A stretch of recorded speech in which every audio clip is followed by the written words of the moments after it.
What is up, awesome people of the internet? Guys, well, seems like no PG, no problem. Well, if you're playing the Chicago Sky, that is, as the Indiana Fever take care of business at home with a lot of players out. Now, guys, let's talk about this game. First of all, the Indiana Fever do win. Final score 92-70 for the Chicago Sky. And we come into this game with the Indiana Fever feeling a little bit of frustration, I would say, over just the injuries that have piled up for this team. Now, this is not a new thing at all. Lots of teams have dealt with a lot of injuries, specifically the team they played against today, the Chicago Sky. But the Indiana Fever do come into this game with two players out for the rest of the season, right? The Indiana Fever announced yesterday that both Eric McDonald and Sydney Colson would miss the remainder of the season. Sydney Colson, due to a ACL tear in her left knee, and for Eric McDonald, it was a broken bone in her right foot. All right, so we come into this game with that as the thing, right? Two players got hurt in the last game for the Indiana Fever, and they are both out for the whole season. So two players out for the rest of the season, and then you got Caitlin Clark, who is still, who knows when she'll be back. Though my best guess is that she'll be back close to playoffs, but they haven't given a timeline on that front. So you come into this game with no healthy point guard. No healthy point guard at all. And here's the deal, as I said to start, if you don't have a point guard, it's not that big of a deal if you're playing against the Chicago Sky. Now, if the Indiana Fever were playing against any other team, maybe they lose. But it's the Chicago Sky, so of course they're still going to figure out a way to win, because all they got to do is just ante up their defense, and that's about it. Now let's get into this actual game. But I did just want to let you all know, injuries for the Indiana Fever. But I will say this, the Chicago Sky have dealt with way more injuries than this. Y'all remember the last time that Indiana played the Chicago Sky, and the Chicago Sky barely had anybody available to even play that game. So this is not a thing where it's like, oh, the Indiana Fever is uniquely injured. No, it's not. No, they're not. They've actually been, been more fortunate than some other teams in the WNBA. Okay. All right. Now let's talk about this game. Oh, that's a bummer. Chrissy says my local CBS had preseason football on, so I couldn't watch the game. That's a bummer. Well, sorry about that. Well, hopefully this recap will suffice as a way to understand what's going on. Tess says those jerseys are good luck. LOL. Played as a team. Those jerseys are fire. They are straight up fire. Those are the Stranger Things jerseys, and there was a Stranger Things actor that was there at the game. I don't know who he is because I've never seen Stranger Things, but supposedly he was a big deal. He had his own he had his name on his back of his jersey and whatnot. So that was cool, I guess. Anyway, let's get into the actual game. So the game started off with the Indiana Fever playing a zone. And if you all have watched the Chicago Sky play this year, you know how much they struggle against the zone, right? When the Sky have played the Fever in the past, what did the Fever do? They went to zone in very important moments of the game, right? Sometimes most of the game. Today, most of the entire game, we saw the Indiana Fever in a zone. And guys, I gotta say, it was genius. It was genius. Because what have we seen that has allowed the Indiana Fever to win their last several games? The Indiana Fever are on a bit of a tear.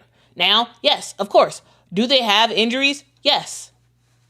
But they are looking really, really good. Minus scratch off the game against Phoenix. Scratch that off. Scratch off the game against LA. If you look at the other games against Seattle, Dallas, Phoenix, that first time, right? We've seen the Indiana Fever play very, very well as of late. And it starts and ends with the defense. Right? It starts and ends with the defense. And they had a defensive strategy where it was like, hey, zone for most of the game. At various times, we did see the Indiana Fever go to a man-to-man. We also, at times, saw the Indiana Fever go to a trap. I believe it was to close out, was it the first half? It was to close out a quarter, where we saw Aaliyah Boston and another player end up making a huge trap of Rachel Banham. And then, anyway, what I'm trying to say is the Indiana Fever was physical to start off this game. Very, very, very physical. So for all those people that say that there's going to be like, oh, the Sky fouled the Fever. Yes, sure. But also, the Fever got away with a lot of calls. They got away with a lot of calls. It was very, very, very physical in today's game. And I don't mind it not one bit. I don't mind it not one bit.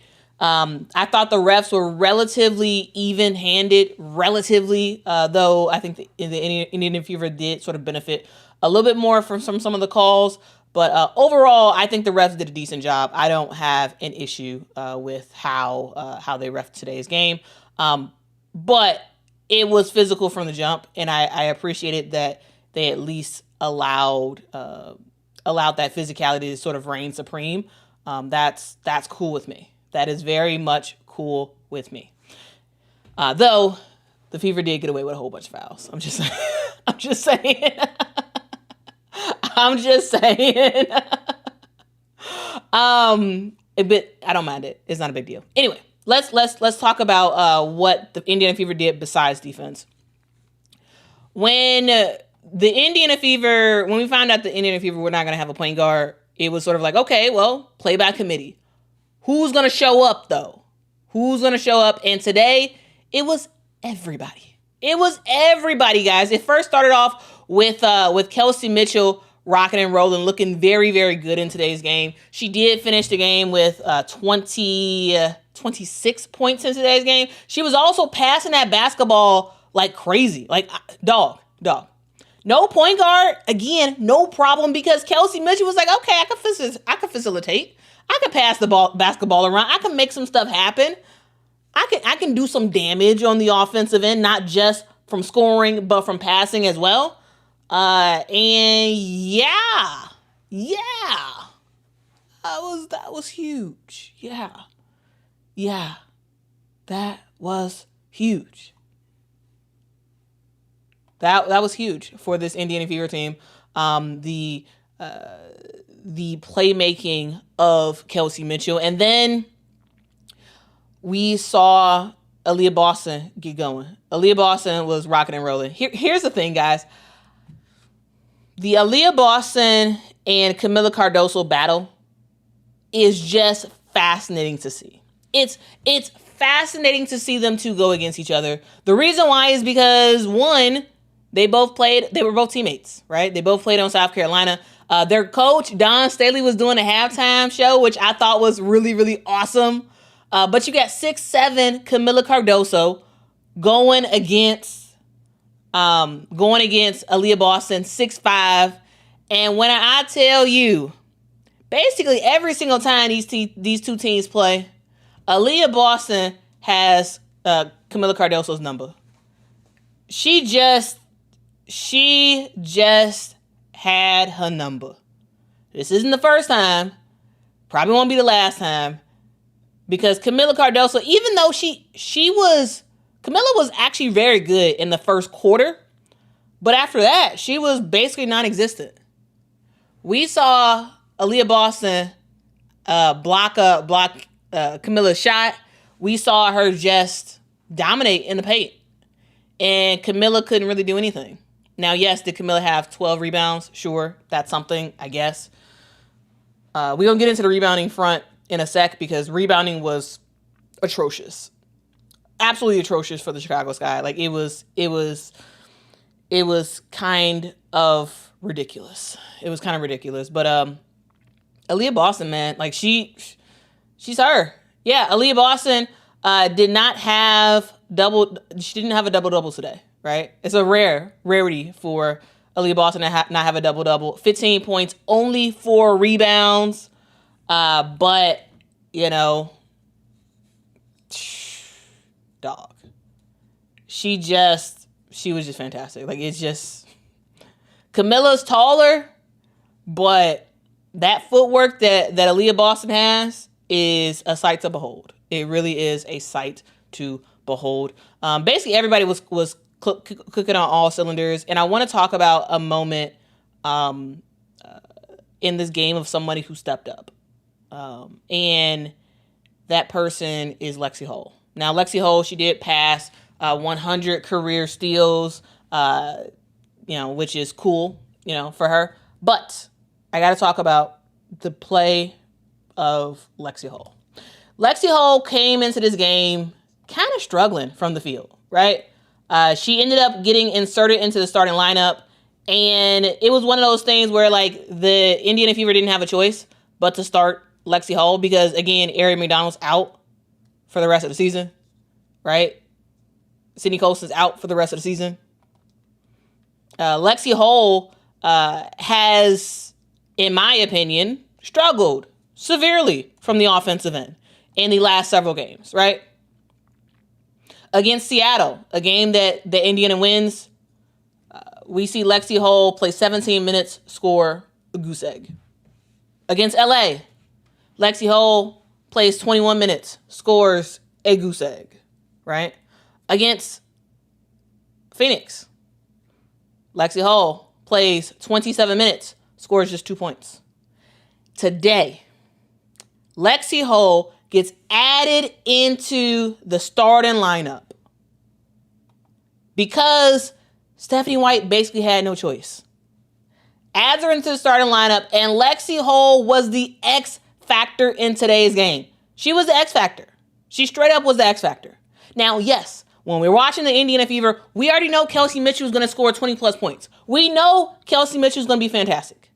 That's kind of a given. If she's not, it's a surprise, right? You expect her to kill. You expect Aaliyah Boston to kill down low, right? You expect greatness from those two players. But Lexie Hull has been struggling. And coming into this game, I didn't expect Lexie Hull to really do much of anything. I didn't. Because lately, she's been struggling. Offensively, she's been struggling. But today, in the second half, guys, Lexie Hull went off. She went off. 4 big-time threes. It felt like they was back to back to back to back. And I was just like, OMG, there is nothing the Sky can do to stop this. Nothing. She was literally on fire, guys. Like, I love this photo because this photo is very encompassing of like how wild the rest of the Indiana Fever bench went when she was going off. Lexie Hull was fantastic. Absolutely fantastic in today's game. The X factor, a huge reason why this was as bad of a blowout as it was because of Lexie Hull. And sometimes you may struggle. And here's the thing I love about basketball in general. Like, it gives life lessons, right? It gives life lessons. There's some times where you struggle busting, right? You giving your best effort, and it's just not clicking. It's just not clicking. It's just not giving you the results that you want. You better keep at that thing. Keep at it, and you're going to get back to where you're supposed to be. And that was Lexie Hull today. That was her. She was flat out fantastic.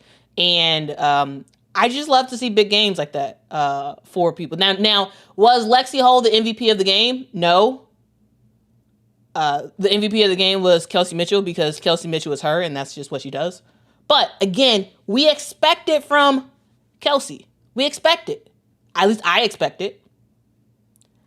I expect it from Kelsey Mitchell to be flat out fantastic. Right? I do. I don't expect it from Lexie Hull because of the way she's played as of late. And she was flat out fantastic. Like, dog. I mean, remember, guys. Kelsey Mitchell scored 35 points the last time the Fever played this guy. Right? So her getting 26 was not a surprise. Right? Aaliyah Boston always dominates the matchup against Camila Cardoso. So her scoring, 15 points or whatever, is not a surprise. Right? Sophie Cunningham scoring 16 points, not really a surprise to me. Right? Especially as looking at how she's been playing as of late. Right? Not really a surprise. Lexie Hull was a surprise, and I love it. Because again, you got to keep working at it. Sometimes you may have a series of terrible games. Keep putting in that work.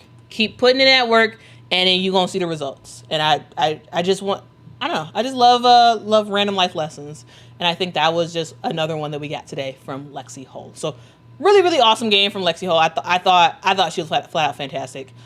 In this game, we saw the Chicago Sky have an actual decent first half, or first quarter, I should say. They started to get away from them a little bit in the second quarter. Floodgates open in the third, and in the fourth, it was just sort of like, it's over, whatever, that type of thing. Anyway, so that was that. For the Chicago Sky, we did see Maddie Westbell get a lot of minutes and substantial production from Maddie Westbell. 10 points for her. We did see Rachel Banham do some of her well-known 3-point shots, and that was good to see. But really, guys, the problem with the Chicago Sky in today's game was the zone. The zone cooked the Chicago Sky. It cooked them. Absolutely cooked the Sky. Because while the Indiana Fever are playing without a point guard, remember, the Sky also don't have the only two real true point guards that started the season with the Sky. Right?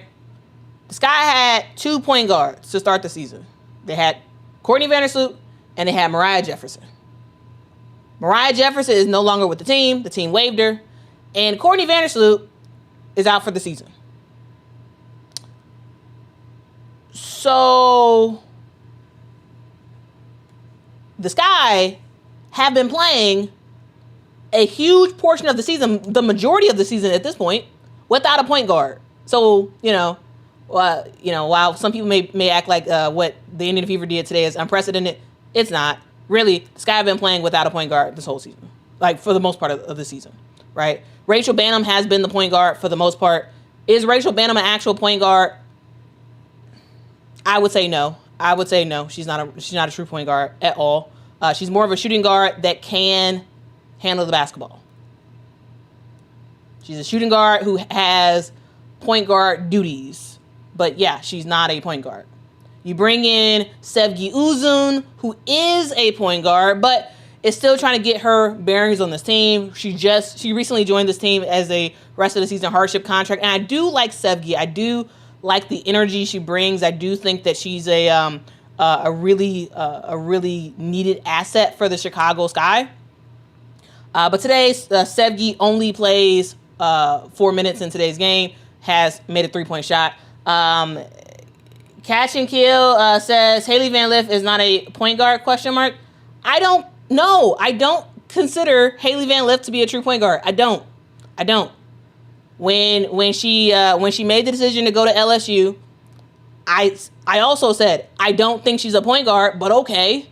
And they tried to force her as the point guard. It didn't work. She ended up transferring to TCU. TCU was a better fit for her. Absolutely better fit for her. And she did a better job as sort of with that point guard role. But no, I don't consider Haley Van Lith a true point guard. She's not. In my opinion, Haley Van Lith is a shooting guard who is trying to be a true point guard. Right? And so you draft her so she can play behind Courtney Vandersloot and learn from one of the best point guards to ever do it. But Courtney Vandersloot gets hurt. Haley Van Lith now has to play more minutes without sort of the leadership and guidance of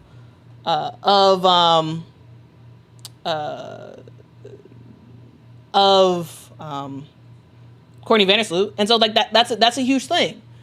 But no, Haley Van Lith is not a true point guard. She's not. I don't think she is. I don't. I think she's a shooting guard who wants to be a point guard.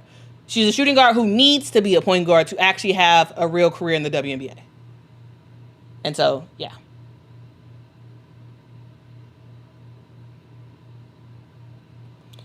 Kay Martyr says, let out your grievances against the Fever, Quita. They played against your team.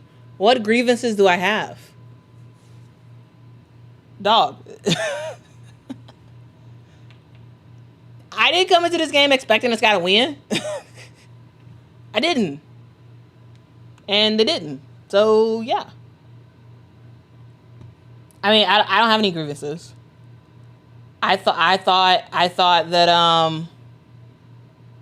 the Fever played well. They played some really great defense, and their defense led to some really awesome offensive takes. And for the Chicago Sky, it's just more of the same when it comes to Chicago Sky.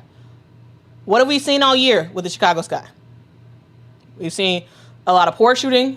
We've seen a lot of turnovers, and that has not been great. Right? Now, while, yes, the Chicago Sky win the rebounding battle, the eye test, watching the game throughout, the eye test looked like the Indiana Fever cooked the Chicago Sky when it came to rebounds. When it came to important rebounds. When it came to important rebounds that you had to snatch down, the Indiana Fever had so many second chance opportunities. And it was because the Chicago Sky was staring at the basketball. You know how, here's the thing. You all, some of y'all have probably played basketball before, and maybe you played on an actual team. This was a thing for me growing up, mainly because I was a post player, but it was put your butt in a gut. When coaches were teaching you how to box out, they said, get low, put your butt in someone's gut, and create space. Create space, back them down a little bit, and try to get a good position and get a rebound. For the Chicago Sky, for the most part, the main rebounder we got is Angel Reese. Angel Reese is still dealing with a back injury. She's not playing. She's out. The Sky say day to day. I say indefinitely. I say she's not returning for the rest of the season because of what I've seen. Like, I think at this point, she has a back injury. Just let it fully heal. It's probably not going to fully heal until the season's over. I don't expect Angel Reese to come back this season. No, I don't think it's a conspiracy. I don't think it's a protest of Angel doesn't like the Chicago Sky, blah, blah, blah, blah, blah, blah, blah. I think the Sky have realized that, yeah, she's not going to be back for the rest of the season. And so they're allowing her to rehab and whatnot away from the team. So she's not with the team. She hasn't been with the team in the last 3 games, I believe. It's not a conspiracy. I don't believe so. Tyler Marsh continues to say day to day. Every time you ask him, he says, oh, we're taking it day to day, day by day, blah, blah, blah. I don't believe that. I don't. I believe that's just the spin that the Chicago Sky want to put out there. I don't think Angel Reese is returning this year because back injuries are very sensitive things. And, like, you don't want to have her play when she's not fully healthy on a team that's not going to make the playoffs anyway. For what? So, yeah, that's my thoughts there. I don't think she's going to be back because of that back injury. If the Sky had a chance of really, really making the playoffs, I think she would come back. But play through it. But because of our playoff prospects, like, what's the point? No need to have her play when she's likely not going to be 100%, just for her to get hurt even more. Like, nah, it makes no sense. So she's not with the team.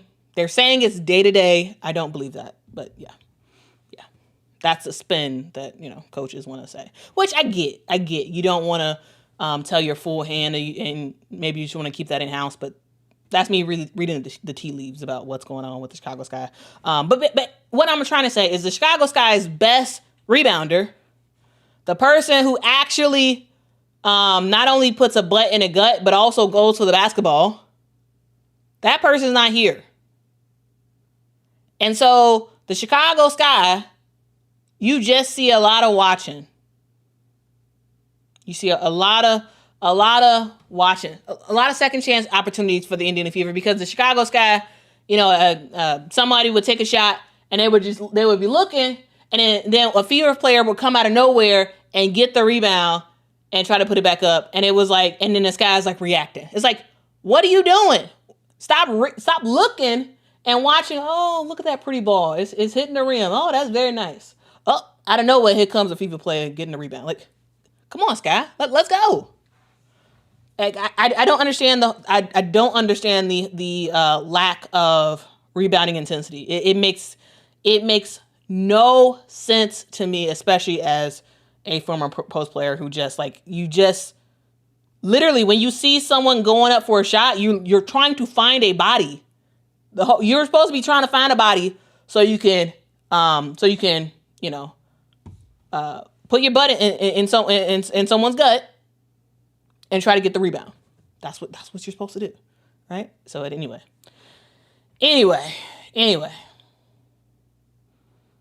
That's my frustration this whole season. Really, it truly is.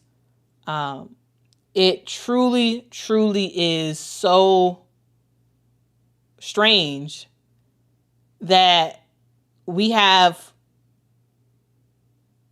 some big players in the post that don't get a ton of rebounds. Now, to Camilla's credit, Camilla did rebound the basketball. Now, did she give up a lot of rebounds as well? In my opinion, yes. However, she was rebounding. She did more than everybody else on the Chicago Sky, right? Camilla Cardoso, 12 rebounds. Elizabeth Williams, 9 rebounds. So, like, they did stuff, but, like, truly, y'all should be getting more rebounds. So I'm just saying. Marcus says that's why Angel is the best rebounder in the league. Yeah, 100%. 100%. Yeah. And also because she knows how to read where the basketball is going. Like sometimes players just be looking at the basketball just to look at the basketball. But like she knows from like the angle that the person took the shot, like where in the world is going to be hitting so she can get in position. And that's something that basically we haven't really seen very much in women's basketball, right? The only other super elite rebounder was Courtney Paris, Angel's assistant coach right now, right? So I'm just saying. Anyway, moral of the story is the Indiana Fever take down the Chicago Sky. It was a game that everybody expected the Sky to lose. They did lose. Yes, the Indiana Fever were shorthanded. However, it's against the Sky, so it's not that big of a deal. Now, I will say one thing that I will say about the injury situation for the Indiana Fever is they're going to have to see if they can sign another hardship contract player. The Indiana Fever cannot go the rest of the season and into playoffs with this roster. They can't. Now, yes, was today's game a really good game for the Indiana Fever? Sure. That they win without a point guard? Sure. Do I expect them to be able to do the same against Minnesota that they play back-to-back on the 22nd and 24th? No. Do I expect them to be able to beat the Seattle Storm on the 26th with no point guard? No. Do I expect them to beat LA on the 29th without a point guard? No. Golden State Valkyrie, same thing. No. The Indiana Fever, this was the perfect game. Now, of course, no one wants injuries and all that stuff, but this was the best outcome in terms of the next game when you have two players go down, right? Ari and Sydney Colson, they're down. Caitlin, we don't know when she's going to come back. I anticipate her coming back right before the playoffs, but anyway, you get what I'm saying. You can't expect to beat good teams with this roster consistently. The reason why I say that is because the Chicago Sky played some terrible defense against the Indiana Fever today, which led to really good looks overall. And they were able to play that fast-paced play without a lot of turnovers because of how bad overall the Chicago Sky is defensively. That's not the same thing for a team like a Minnesota, for a team like Seattle, for a team like LA. And so, like, you got to get somebody else in. Now, the question is, who do you get in? Who do you pick up at this stage? Well, I'm not totally sure, but I guarantee you, Kelly Kroskoff and the other folks over at the Indiana Fever front office, I guarantee you they're making calls as we speak.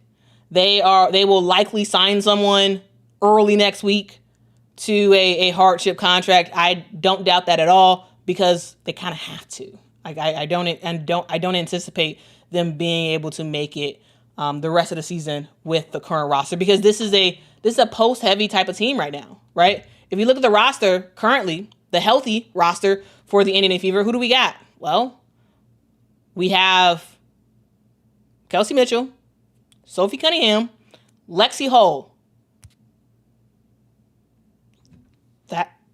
That's it. From a guard perspective, that's it. Those are your healthy guards. Those three players that are in the starting lineup. Lexie Hull, Sophie Cunningham, Kelsey Mitchell. That's all you got for the guards. Now you have an abundance of post players, right? You got Aaliyah Boston, you have Natasha Howard, right? You got Chloe Bibby, you got Michaela Timpson, right? You got Damaris Doncic, you got Brianna Turner. You are over-indexing in post players. You don't have enough guards. So I highly anticipate this team signing somebody early next week. Because you got way too many post players. Now, can Chloe Bibby kind of be, if you really needed her to, could Chloe Bibby be a 3? Sure. You know, not effectively for a full game or anything like that, but like she can give a couple minutes as a 3, sure, right? Can Damaris Doncic kind of make something happen? Sure. Can Michaela Timpson, because she's so athletic? Sure. But you really do need an actual guard. You need a fourth guard on this team, right? Because the other 3 guards are out. So yeah. So, yeah, there's a lot of players that could get picked up. And, Tulip is giving some examples. Deja Kelly, Zaya Cook, Shea Petty. They're available. Yeah, they are available.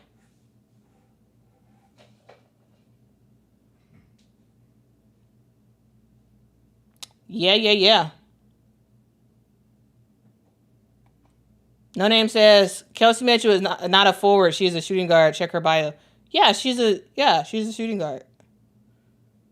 I don't think I called her a forward. I mean, I said the Indiana Fever have 3 guards. Kelsey Mitchell, Sophie Cunningham, Lexie Hull. Everybody else are post players. But yeah. Anyway, it is what it is. If Sky fans, if you are watching and you're a Sky fan, self-identify yourself and let me know, what were you expecting from this game? I mean, I was expecting kind of what we saw. I was expecting what we saw. I was expecting a blowout, and that's exactly what we saw. Was I expecting Lexie Hull to do what she did? No. But I was expecting everybody else to do what they did. And I was expecting the Chicago Sky to lose. So, personally, I'm not upset at the loss. I'm just like, whatever. I mean, it's what I expected. Her bio says forward on ESPN. Kelsey Mitchell's bio says forward? What? Hold on, I gotta look at this. That's wild. That's wild, man. No way. Okay, let me take a look.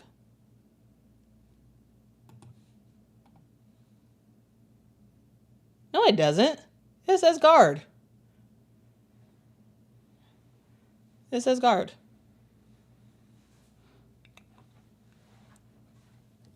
All right, let's hear from the Sky fans. Pagan Maestro says, Sky fans, question mark, how many are there left? There's a lot left. Here's the thing. Here's the thing that I don't know. Some of y'all, maybe y'all have never been a fan of a team that hasn't been good. But to me, true fans are with the team through and through. They don't just hop on a team when they're winning and when they're good, right? Chicago Sky fans have gone through a lot. We have moved to 3 different arenas, right? We was in the city on the west side, then we went to the suburbs, then we back to the city, right? And Sky fans have trucked our way to the UIC Pavilion, to Allstate Arena, and now to Wintrust Arena, right? We've done that, right? We have seen this team for 20 years sometimes be absolutely atrocious, and our head coach get fired, right? We've seen our team play really, really well and ultimately lose in a nail biter, i.e. the Hamby Heave. Anybody remember that? Anybody remember the Hamby Heave in the WNBA playoffs when the Chicago Sky was playing the Las Vegas Aces and the Sky thought they won, and I can't remember who it was. I wonder if it was either Allie or Courtney Vandersloot. Somebody kind of threw the ball up just to kind of waste some time or whatever. De'Erica Hamby steals the basketball, goes for a half-court shot, wins the game. Chicago is eliminated, and that was a huge thing. Like, the Chicago Sky fans have gone through a lot. And here's the thing. It's a true fan rocks out with the team, even if you're bad. And so, yeah, they're still Sky fans.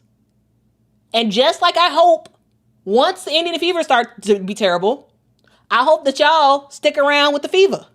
Because Fever fans did not stick around in numbers when Tamika Catchings stopped playing. They didn't. Some did. But the majority of fans did not. Now, you can tell that by looking at the attendance, right? It went in the tanks. And so fans gotta rock out all the time. It doesn't matter how bad your team is. Yeah, you get on the GM. Yeah, you get on the coach to make the team better, but you don't just abandon the team. What kind of fan is that? That's a fair weather fan, and that's we real fans here. We real fans. So yeah, they're still Sky fans, just like they're still Connecticut Sun fans, right? So that's what I'm trying to say. Anyway. Shamika says, I'm a Sky fan, has 0 expectations.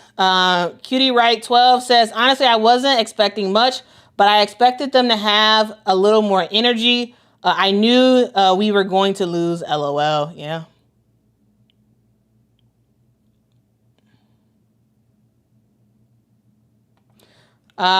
Renzo says, oh yeah, we should all expect blowouts for Sky games and be pleasantly surprised if it's not. Well, at this point.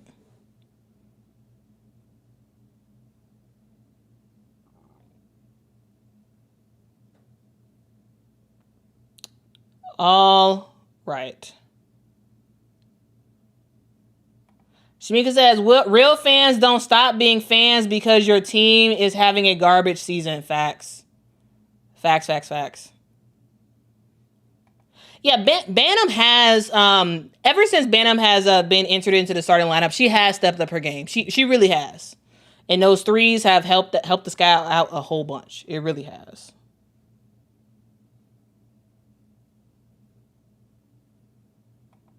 No Name says, do you agree the Sky play hard despite the score? They just don't have the talent on the court right now.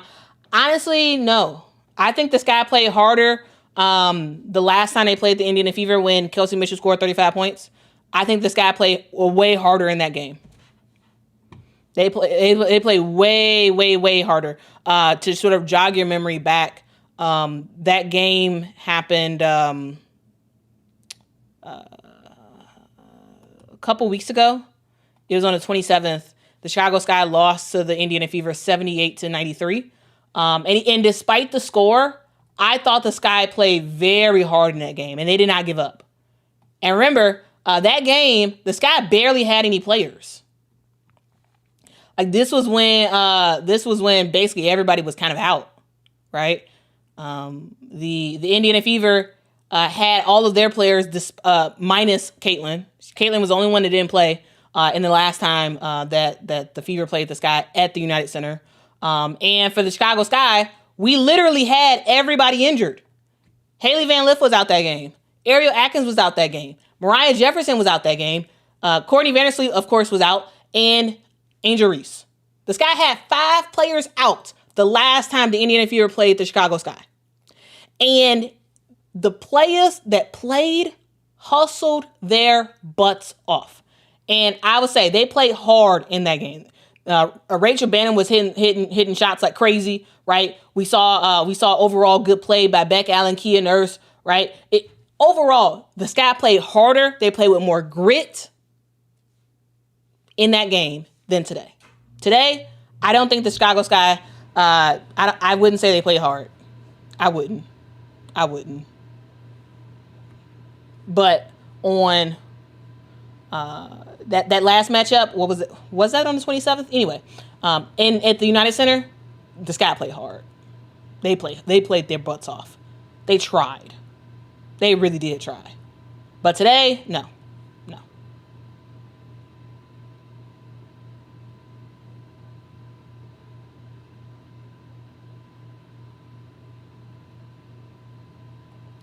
She has gotten better. Diana, she has gotten better. She has. Yep. Early on in the season, the first couple of games, Haley Van Lith was really dribbling with her head down. She really was.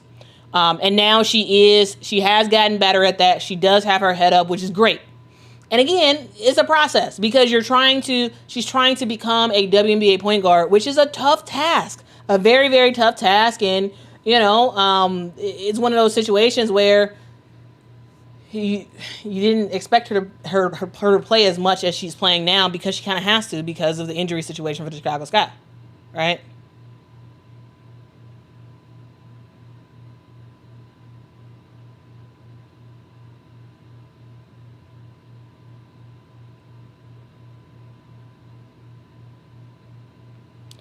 DW says the Sky just made some dumb moves, getting rid of Kennedy Carter, getting rid of Teaspoon, keeping Jeff Pagliacca. I'll say the last one for another time, but yeah, the getting rid of Kennedy and getting rid of Teaspoon was not a great idea.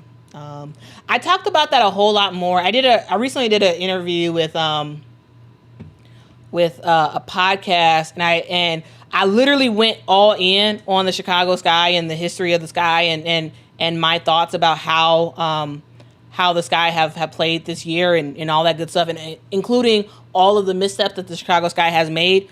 It's on the Hoopsology podcast. Y'all should check that out. That's where I talked about that. I did an interview with them like 2 weeks ago, something like that. But yeah, in that interview, you all can hear me go in depth about the Chicago Sky and all of the missteps and miscues that they have had. Yeah.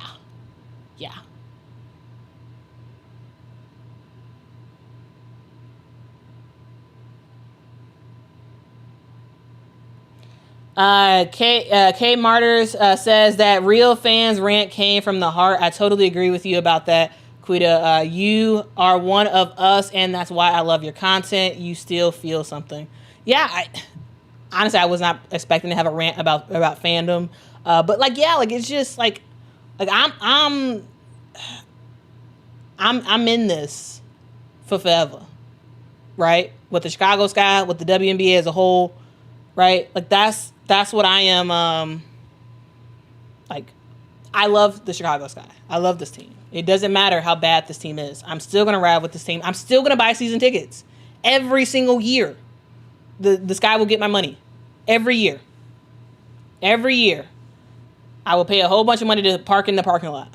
Right? Every year, I will buy jerseys. I will buy merch because it matters and because I rock with this team, regardless of the dumb decisions I think they have made. Right? Regardless of how bad or how good they are. And that's the same thing for my support of the WNBA. Hey, I don't have to love everything WNBA does, but it's about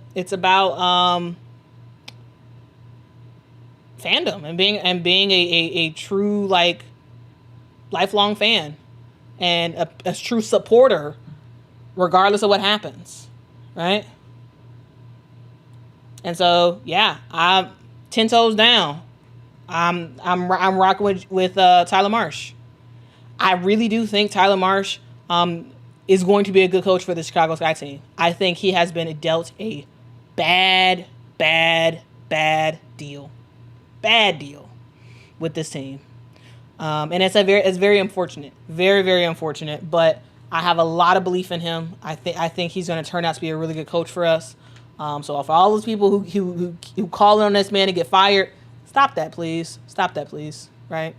I'm gonna talk about fandom a little bit more on a Monday, or maybe I'll do it tomorrow. Myisha Hines-Allen ended up getting into some fans after a Dallas Wings game because, guys, I was shocked when I saw this. Literally, guys, we saw Dallas walking to the locker room area, and the fans were literally chanting, "We want Nola. We want Nola." If you don't know, Nola Henry is the assistant coach for the Dallas Wings. And Myisha Hines-Allen, I ended up seeing a clip later where Myisha Hines-Allen was talking to the fans. She got into the fans that was saying that, and she's like, paraphrase, but I'll have the full clip later. She was basically like, "What are y'all doing? You know that's our coach, right? If you're a fan of us, if you're supporting us, support us. Don't go at our head coach like that. Because, like it or not, he is our head coach. And if you're going against him, you're going against us. So if you're gonna be a fan, be a fan. Don't do this." And I want to talk about that a little bit more because it's one of those things where I get fans want what the fans want, and absolutely fans speak out, say your piece, and all that stuff. But also Myisha Hines-Allen, yes, I paraphrased what she was basically saying. I'll do an actual real segment on this later, but like, she has a real point. She has a legit point, because here's the thing. If you say you love a certain team and you support the players, and every chance you get, you yell and say and call this coach all types of stuff. Don't even refer to him by his name. You call him man bun, right? And you are, if he's paying attention to it, that's dog. Can you imagine? You trying your best. Now you may not be the right person for the job, but like, you're trying your best to coach a team. And every time you go online, you hearing everybody say all this terrible stuff about you. Even fans in the stands, fans who are wearing Wings gear, right? And it's your first year. That has to be demoralizing. Now, at the same time, I get it. At the same time, I get it. I get why the fans are frustrated. I do. But Myisha Hines-Allen has a point. Right? Myisha Hines-Allen has a point. Right? Like, I get it. Chris Koklanis is not necessarily the right person for the job, right? He has had a lot of miscues. However, he's in that position. He's the head coach. And so it's one of those things where, like, I totally get where Maisha Hines-Allen was coming from. I totally get it. Close Quarter says, there's a productive way to criticize / critique your own team. Yeah, there is. There absolutely is. Yep.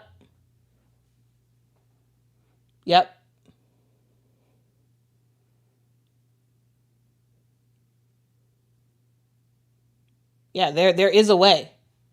And absolutely, yeah, like, let your voice be heard, but like, yeah, the way, I gotta say, like, that was pretty disrespectful. That really was. Chris Koklanis was walking to the tunnel, and you literally say, "We want Nola, clap, clap, clap, clap, clap. We want Nola." That's tough. It's tough.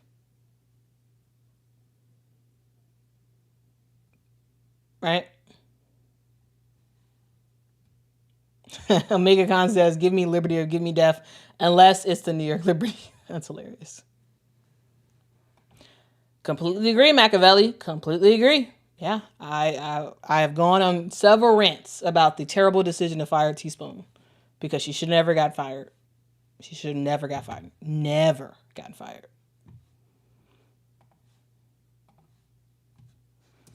But that's what the Chicago Sky did. Anyway, that's all I really got to say.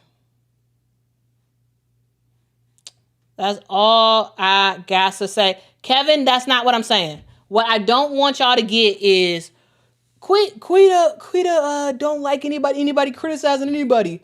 Quita wants Quita says, "Oh, you need to support people regardless," and blah blah blah. That's not what I'm trying. That's what I am trying to say is there are ways to go about doing things. And I think sometimes people go too overboard. And I appreciated Maisha Hines-Allen giving the perspective of a player in situations like that when you're literally game just ended, or game, you at the game, and then you literally calling for the assistant coach to be the head coach. Like in the first season, I get it. He's not necessarily the perfect coach at all. However, again, this is his first year. Like, so, yeah. Anyway, like I understand her perspective about that. But no, I am not saying, Kevin, I am not saying support a coach or player no matter what. That's not what I'm saying. Yes, fans can be critical. They absolutely can, and they should. But I do think it can go to an extent that you don't want it to go. My personal opinion. But yeah, absolutely be critical, criticize. No problem with that. No problem at all. But like, I don't know. I think you can take it a little bit too far. I do. I really do. But yeah, that's what I'm saying. And also, you got to realize that I don't think Dallas minds losing. Okay. I really don't think Dallas minds. The reason why is because they want another number 1 pick next year. So, yeah. Yeah. Okay.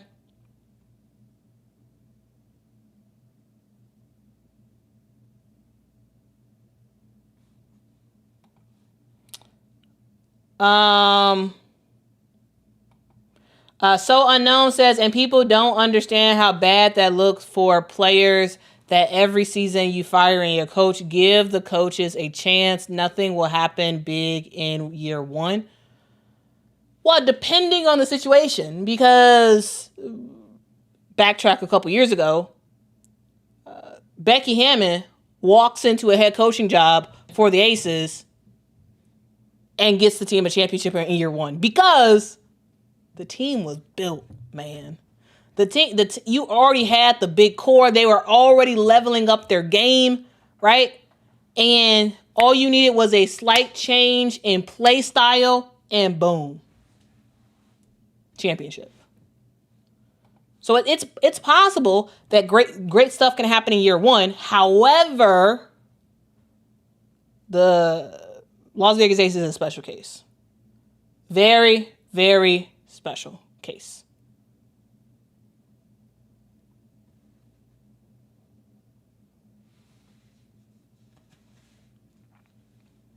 All right.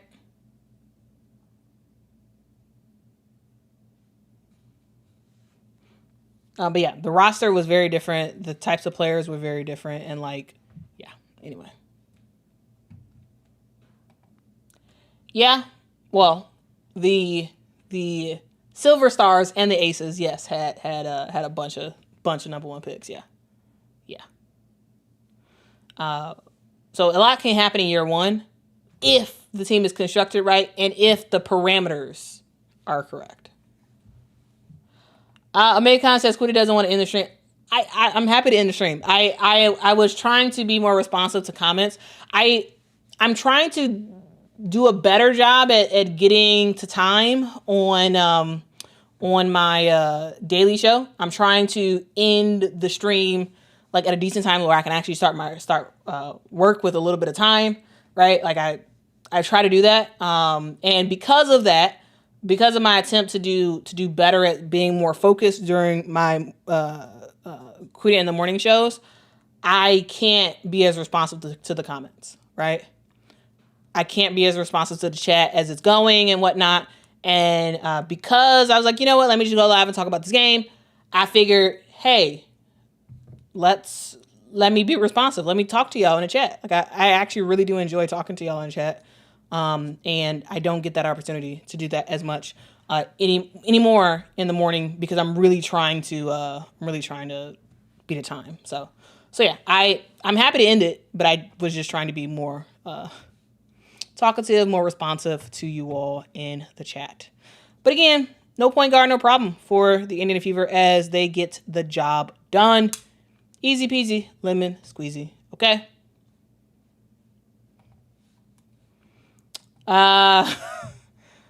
Chubb says, "Don't end the stream. I just got tuned in." Okay, well, I do want to just quickly talk about the other game that happened today. We did see the Golden State Valkyries take down the LA Sparks. Now, guys, we all know how good this Golden State Valkyries team is. They've been really good all year. But, guys, I may have underestimated this team. Well, number one, I did. Coming into this year, I did underestimate the Golden State Valkyries. I did heavily. And actually, let me take off this graphic and change it to the Golden State Valkyries. So y'all know we have moved on. We are no longer talking about the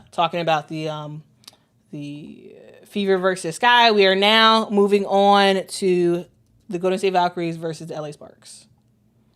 All right. That's what we have moved on to. Let me pull up the graphic real quick. Because on this channel, y'all know I don't mind being wrong.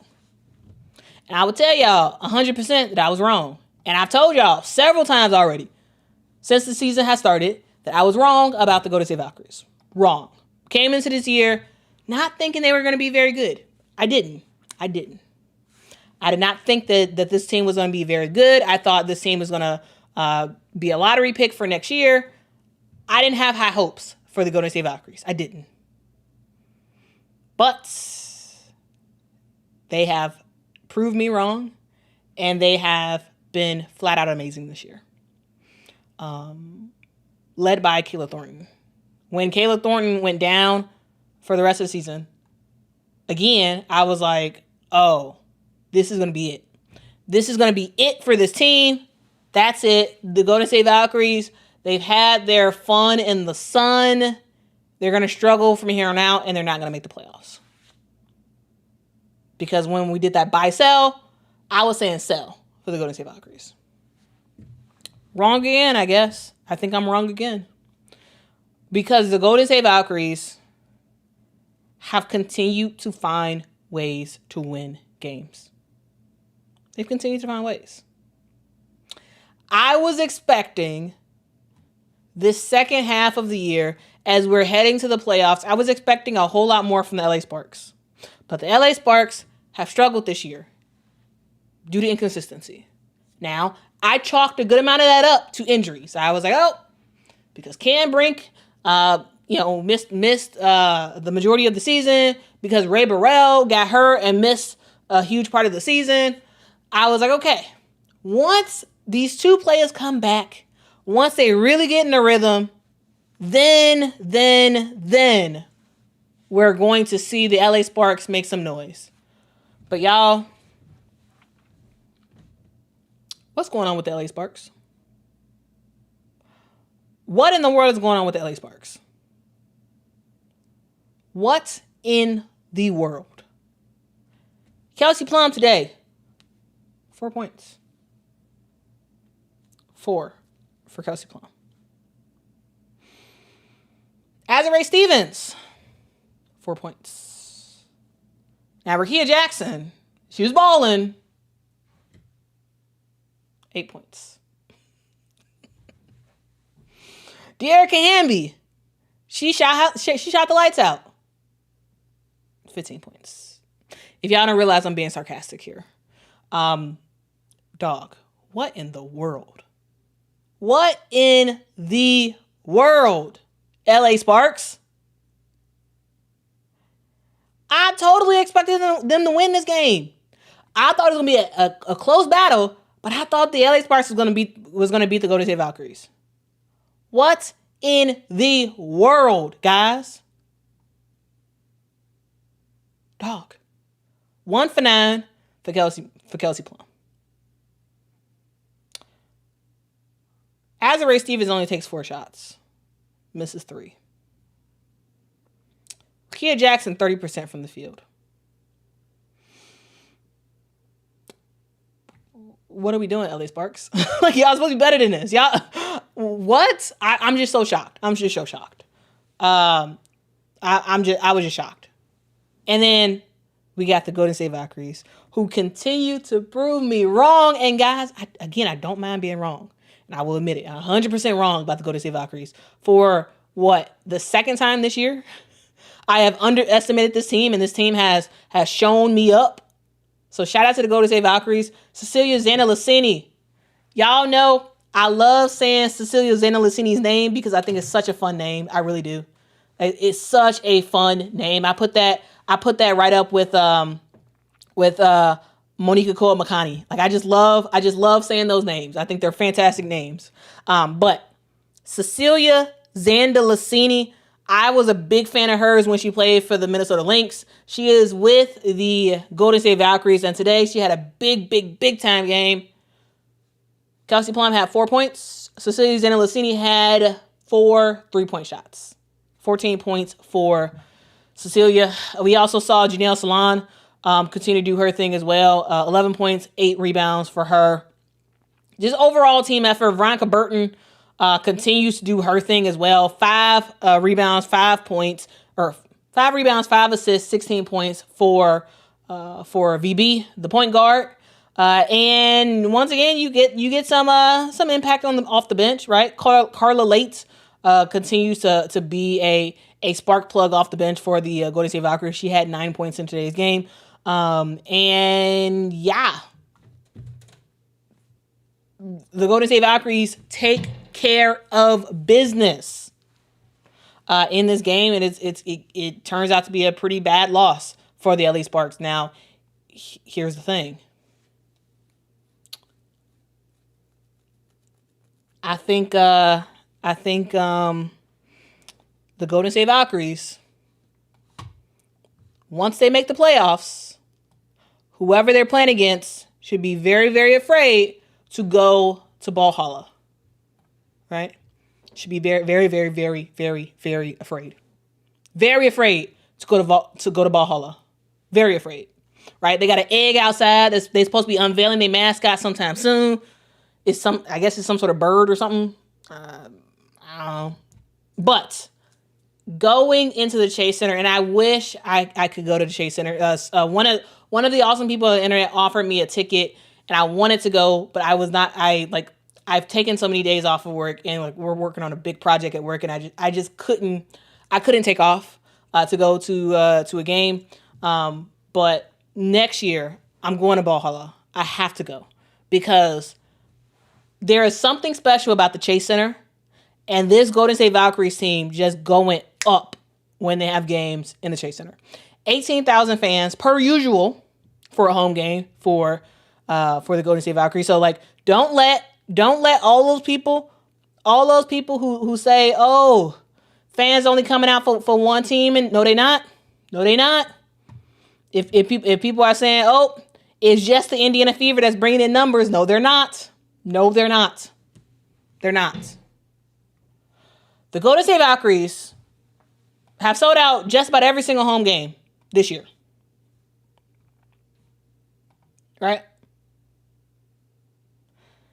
They continue to have one of the livest, one of the funnest home courts in the WNBA.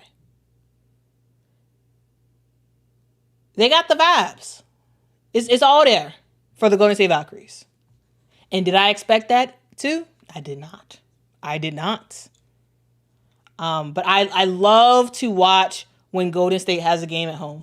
I love to see it. Because you know what you're going to see. You know you're going to see Golden State Warriors players in the crowd.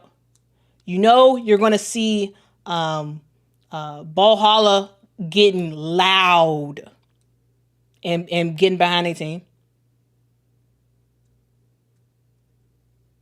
Right?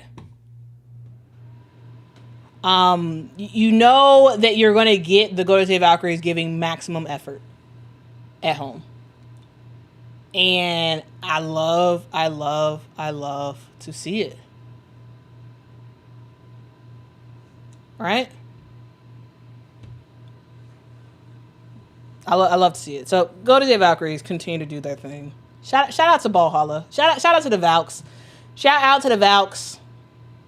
Shamika, thanks so much for the super chat. Says, I've gotta make it to a Valks game. Valhalla should win 6th player of the year. Facts. I think Valhalla should win fan base of the year. Fan base of the year. We're gonna do an awards thing this year. I don't want to rig the vote and say, but my vote will be for Valhalla for fan base of the year for sure. I think they are such a fun team.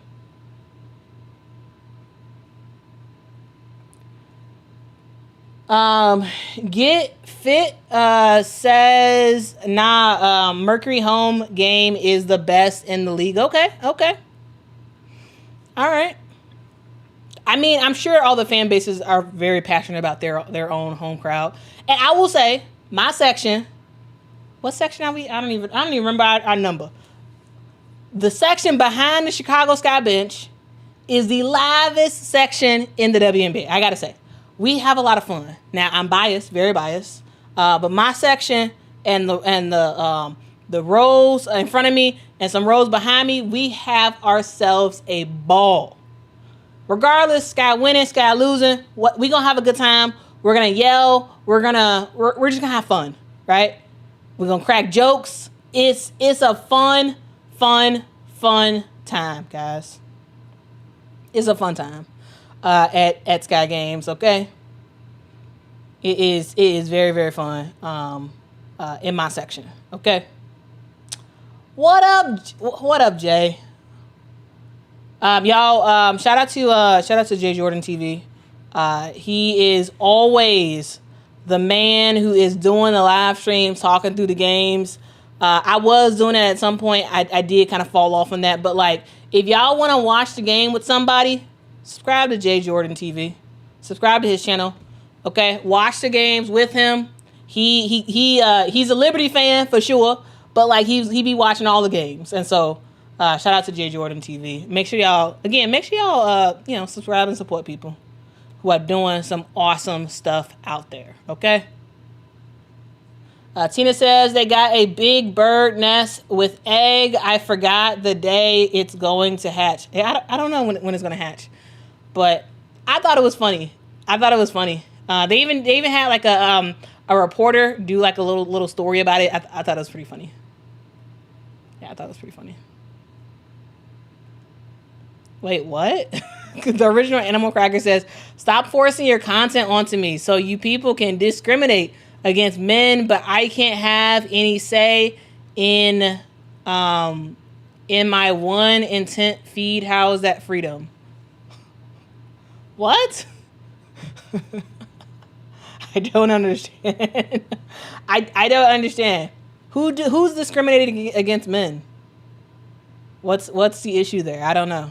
I don't get it. I'm very confused. Anyway.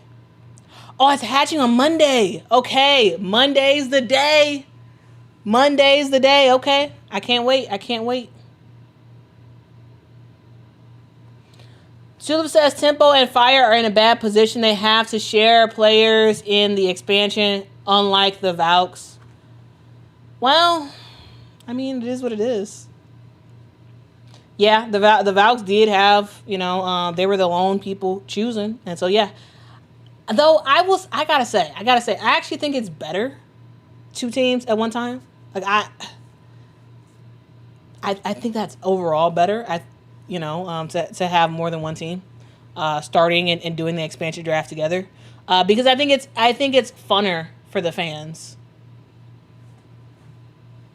But yeah, it is a bummer though that the Valks really got to be very, very, very choosy, whereas Portland and Toronto, they're gonna have to share. So that's a bummer.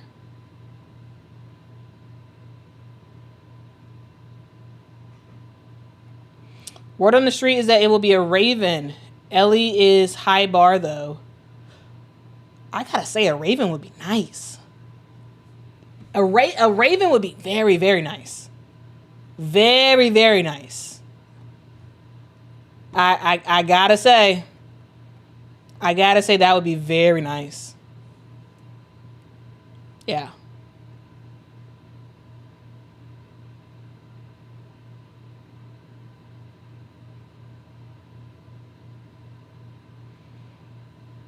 All right. Well, that's all I got to say.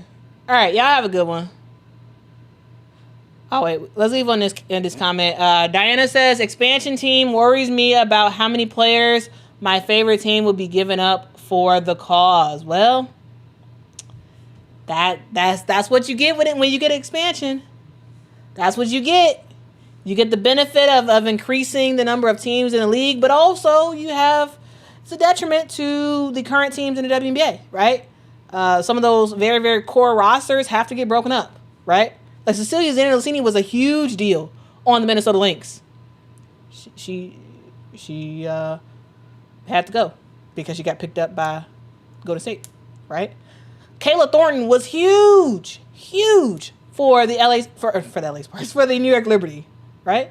But had to go, right? Kate Martin was a big deal in Las Vegas. Had to go. It's a necessary evil. Expansion is a necessary evil because teams can only protect a certain amount of players. Now the question is, will the league still have it at 6? Last year it was 6 players that you could protect. I don't know. Just saying. I think it would be good if they changed it to like 5 because of 2 teams. Actually, it may even be better to make it 4. You protect four players. That's it. And Toronto and Portland have a chance at picking those. Because like protecting 6 players and having 2 teams pick between the rest that's a bummer. That's tough. And so, yeah, anyway. Y'all have a good one. I'll see y'all tomorrow. Probably. I'll have some sort of live stream tomorrow. at some time. But anyway, thank y'all so much for rocking with me. If y'all could, make sure to hit that like button. Also hit that subscribe button as well. I make content all about women's basketball, so make sure to subscribe. All right, see y'all in the next one. Until next time, guys. Bye-bye.